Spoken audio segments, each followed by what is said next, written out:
Michael Jordan. Hindi natuwa sa kung paano ginagamit ngayon ang tinatawag na load management sa NBA.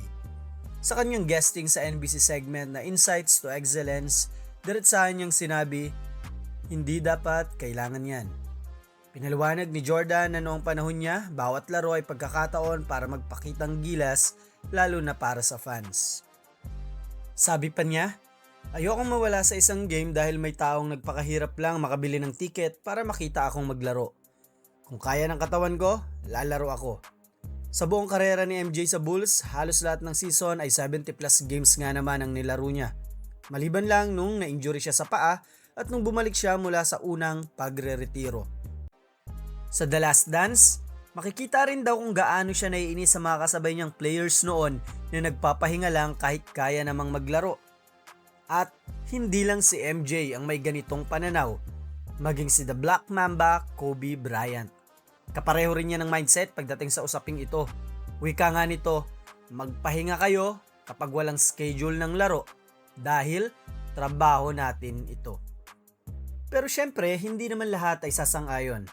Ayon nga kay Steve Kerr na dati ring teammate ni MJ, mas demanding na raw kasi ang laro ngayon.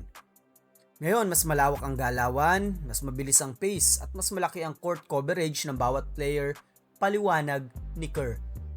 So, dalawang magkaibang pananaw. Ang old school mentality ni na MJ at Kobe laban sa modern day perspective ni Kerr at ng iba pang coaches na pinangangalagaan ang katawan ng players, especially yung mga superstars.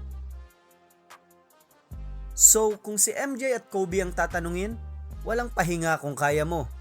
Pero sa panahon ngayon ng analytics at advanced training, hanggang saan nga ba ang hangganan ng load management? Old school grind o modern day rest?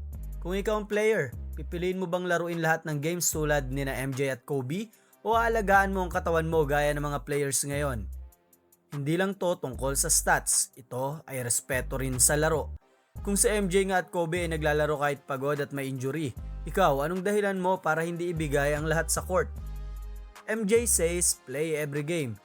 Kerr says, protect your body. Pero sa panahon ng $1 million contracts at advanced training, sino nga ba ang tama para sa'yo? Pero, isa lang ang malinaw.